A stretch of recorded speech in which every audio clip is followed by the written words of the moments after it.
Good morning, good morning. Dr. T here. How we doing? Well, most of you watching this video know me very well. I'm the school counselor here at Evergreen, so good morning to those. But we're also talking to UP, CSC, Ramsey. Yeah, it all rhymes. But we've been doing a little theme this year amongst the elementary schools, and we want to keep the ball rolling.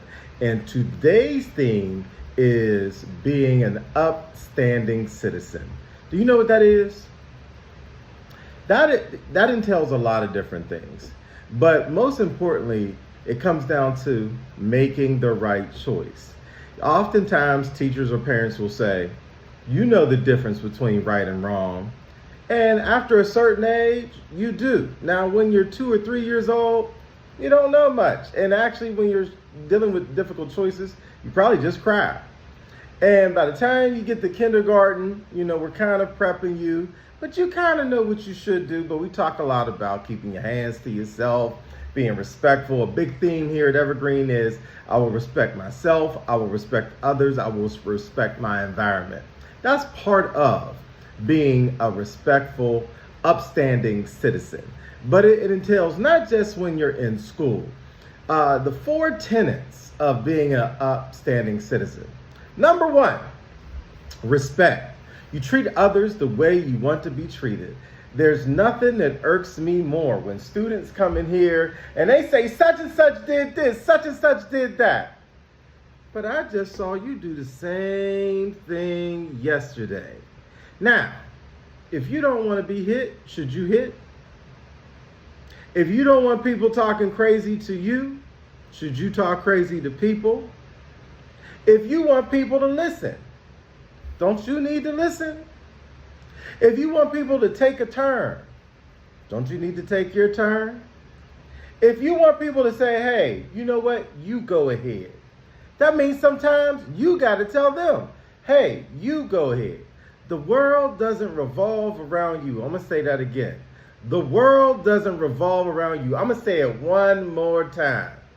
The world does not revolve around you. That means you need not only to respect yourself, how you present yourself, how you speak, how you dress, how you condone yourself, but you also need to respect the rights, minds, words, bodies of others. Last, you need to respect your environment. That's your school, that's your home, that's the school bus. Have some pride, have some respect for how you carry yourself. When you're using the restroom, do you throw the paper towels on the floor or do you make sure it goes in the trash can? When you're in the cafeteria and you finish your lunch, do you make sure all the items go in the trash can or do you leave something on the table? It's about respect. When you leave a classroom and you had something maybe on the desk, do you just leave it there or you make sure you pick up all your items? You must have respect for all environments, all people, and yourself if you're going to be an upstanding citizen. So that's one thing. That's number 1. Remember I said there's 4. Number 2, responsibility. This means you take care of your own actions, complete your work, and own up instead of blaming others. Now, I try to have a good time here at Evergreen. I try to laugh. I try to joke with students. But they can tell you, those past and present, when I get a little short, when I get a little upset, when I get a little more direct, is when they start blaming others for what they did. Looky here. Don't come ever telling any of us about, well, such and such did, such and such said. No. Tell me what you did. Be responsible for your actions. I don't care what somebody does. Now, every action does have a reaction, but at the end of the day, you're responsible for what comes out of your mouth. You're responsible for what you do with your body. You're responsible for your actions. I don't care if you're in kindergarten, 1st, 2nd, 3rd, 4th grade. You are responsible for you. That means you take care of your actions. This goes down to also schoolwork. I don't want to hear, well, that teacher is hard. This work's hard. I can't do this. So you start acting silly. Or you say, my head hurt. I gotta go to the nurse. You know why? Because you don't want to take responsibility for mastering, understanding, working hard at your schoolwork. These are all the tenets of being a responsible, upstanding citizen. So we talked about respect. We talked about being responsible. Number 3, and this is a difficult one for many, but it is a part of being upstanding. You speak up if you see something unfair, unkind, or unsafe. It takes bravery to do the right thing. It's easy to look the other way if it doesn't concern you. It's easy to look the other way when it's somebody maybe you don't get along with, but that's not being an upstanding citizen. And in the school setting, we are especially talking about bullying. This includes the bus, this includes the bus stop, this includes the cafeteria, this includes the classroom, this includes the, what am I missing? The restroom, this includes the hallways, this includes recess, this includes when you think adults aren't around. Do you have courage to speak up? Do you have the courage to be an upstanding citizen? Do you have the courage to see that something's not right and do something about it? Or are you the type of person to look the other way because it doesn't concern you? If you're an upstanding citizen, you always make the right choice. You're always looking to do the courageous thing. That means letting mom know, letting dad know, letting grandma, letting granddad know, telling a teacher, telling a principal, telling a school counselor, telling the custodian, telling the lunch lady, telling the paraprofessional, telling the secretary. Let adults know when you see or hear anything that don't shake right for you. Speak up about it. Don't be silent. Cause you know why? What if it's you that someone's picking on? What if it's you that someone's bullying? What if it's you that someone's doing something that isn't shaking out right, or making you feel bad, or making you go home after school and you're crying to your parents because you feel like such and such is being mean to you? And people saw it. Your classmates saw it happen. Your classmates saw people say it to you, but they all looked away. No one was there for you. How would you feel?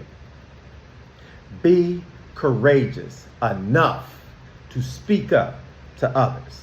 So we know about respect, respecting self, respecting others, respecting your environment. That's 1.